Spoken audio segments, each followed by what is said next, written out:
Chapter reading for grade 9th SSC Board, English subject, and the chapter to be covered today is Necklace Part 1 and Part 2. The Necklace Part 1. Mathilde was a pretty and charming girl, born as if by an error of fate into a family of clerks.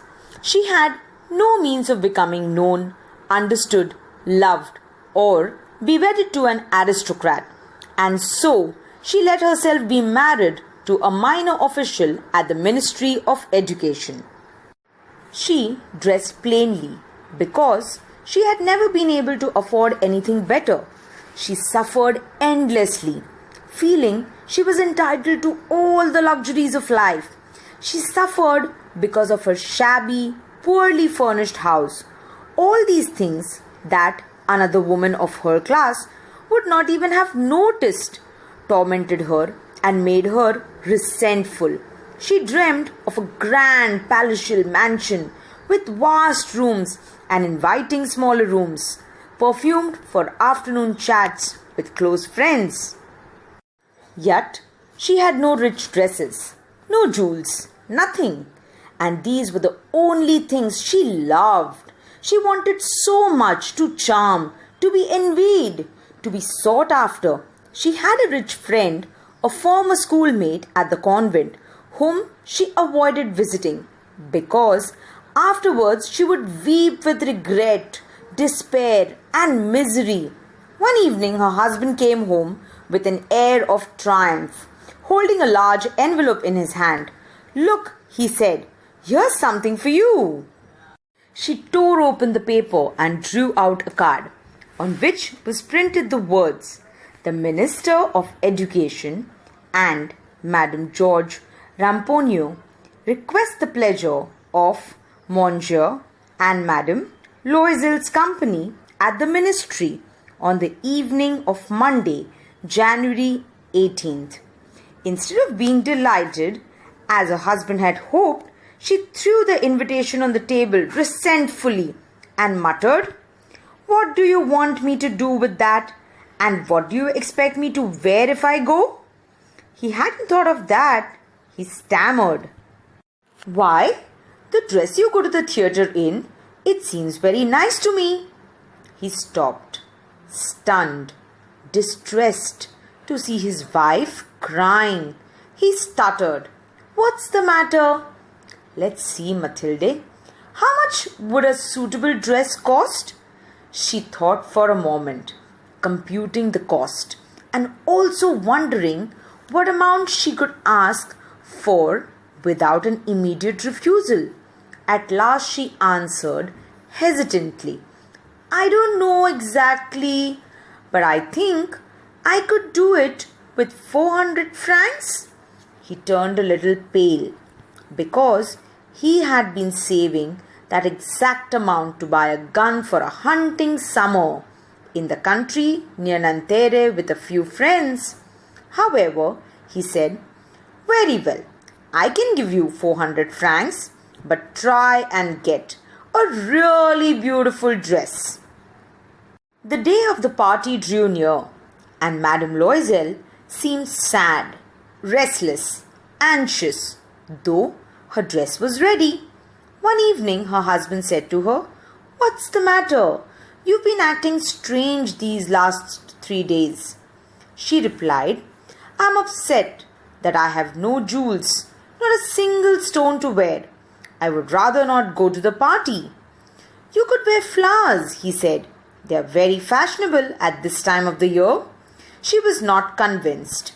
The next day she went to her friend's house and told her of her distress. Madame Forestier went to her mirrored wardrobe, took out a large box, brought it back, opened it, and said to Madame Loisel, "Choose, my dear." First, Mathilde saw some bracelets, then a pearl necklace. She tried on the jewelry in the mirror. She kept asking, "You have nothing else?" "Why, yes, but I don't know what you like." Suddenly she discovered in a black satin box a superb diamond necklace, and her heart began to beat with uncontrolled desire. Her hands trembled as she took it. She fastened it around her neck and stood lost in ecstasy as she looked at herself. Then she asked anxiously, hesitating, "Would you lend me this? Just this?" "Why, yes, of course." She threw her arms around her friend's neck rapturously, then fled with her treasure. The day of the party arrived. Madame Loisel was a success. She was prettier than all the other women, elegant, gracious, smiling, and full of joy. She danced wildly, with passion, forgetting everything in the triumph of her beauty and success, floating in a cloud of happiness. Mathilde and her husband left at about 4 o'clock in the morning.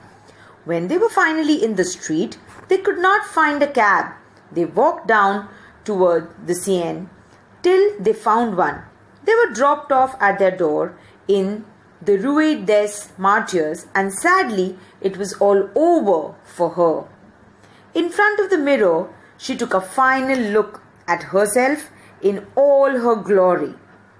But suddenly she uttered a cry. She no longer had the necklace around her neck. "What is the matter?" asked her husband. She turned towards him, panic-stricken. I no longer have Madame Forestier's necklace." He stood up, distraught. "What? How? That's impossible." Part 2.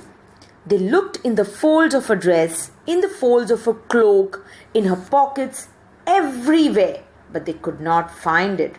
"Are you sure you still had it on when you left the hall?" he asked. "Yes, I touched it in the hall at the ministry. But if you had lost it in the street, we would have heard it fall. It must be in the cab." "Yes, that's probably it. Did you take his number?" "No." They stared at each other, stunned. At last, Loisel put his clothes on again. "I'm going back," he said, "over the whole route we walked and see if I can find it." He left. She remained in her ball dress all night, her mind blank. Her husband returned at about 7 o'clock. He had found nothing. He went to the police, to the newspapers, to offer a reward, to the cab companies. Everywhere the tiniest glimmer of hope led him. She waited all day in despair at this frightful disaster. Loisel returned in the evening, a hollow, pale figure. He had found nothing. "You must write to your friend," he said. "Tell her you have broken the clasp of her necklace and that you are having it mended. It will give us time to look some more." She wrote as he dictated. At the end of 1 week, they had lost all hope, and Loisel, who suddenly looked aged, declared, "We must consider how to replace the jewel." And so they went from jeweler to jeweler, looking for a necklace like the other one, consulting their memories, both sick with grief and anguish. In a shop at the Palace Royal, they found a string of diamonds which seemed to be exactly what they were looking for. It was worth 40,000 francs. They could have it for 36,000.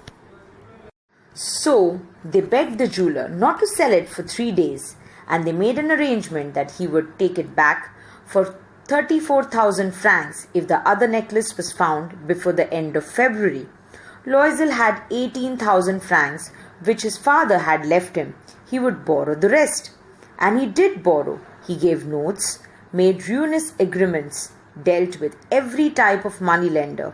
Then he went to get the new necklace and laid down on the jeweller's counter 36,000 francs. When Madame Loisel took the necklace back, Madame Forestier said coldly, "You should have returned it sooner. I might have needed it." From then on, Madame Loisel knew the horrible life of the very poor. but she played her part heroically. The dreadful debt must be paid. She would pay it. They dismissed their maid. They changed their lodgings. They rented a garret under the roof. She came to know the drudgery of housework, the odious labors of the kitchen. She washed the dishes, the dirty linen. She carried the garbage down to the street every morning and carried up the water, stopping at each landing to catch her breath, and dressed like a commoner. She had to bargain at markets, quarrel and face insults over every miserable sou. Each month they had to pay some loans, renew others, get more time. Her husband worked extra every evening, doing accounts for a tradesman, and often late into the night he sat copying a manuscript at 5 sous a page. And this life lasted 10 years. At the end of the 10 years, they had paid off everything, even the interest. Madame Loisel looked old now. Often she brooded over the past. What would have happened if she had not lost that necklace? How strange life is, how fickle, how little is needed for one to be ruined or saved. One Sunday, as she was walking in the Champs Elysees, suddenly she saw Madame Forestier. Still young, still beautiful, still charming. Madame Loisel felt emotional. Should she speak to her? Yes, of course. And now that she had paid, she would tell her all. Why not? She went up to her. Good morning, Jeanne. The other, astonished to be addressed so familiarly by this common woman, did not recognize her. She stammered. But, madam, I don't know. You must have made a mistake. No, I'm Mathilde Loisel. Her friend uttered a cry. Oh, my poor Mathilde. How you've changed. Yes, I have had some hard times since I last saw you, and many miseries, and all because of you. Me? How can that be? You remember that diamond necklace that you lent me to wear to the ministry party? Yes. Well, I lost it. What do you mean? You brought it back. I brought you back another, exactly like it. And it has taken us 10 years to pay for it. It wasn't easy for us. We had very little. But at last it's over. And I'm very glad. Madame Forestier was stunned. You say that you bought a diamond necklace to replace mine? Yes. You didn't notice then? They were very similar. And she smiled with proud and innocent pleasure. Madame Forestier, deeply moved, took both her hands. Oh, my poor Mathilde! Mine was an imitation. It was worth 500 francs at the most.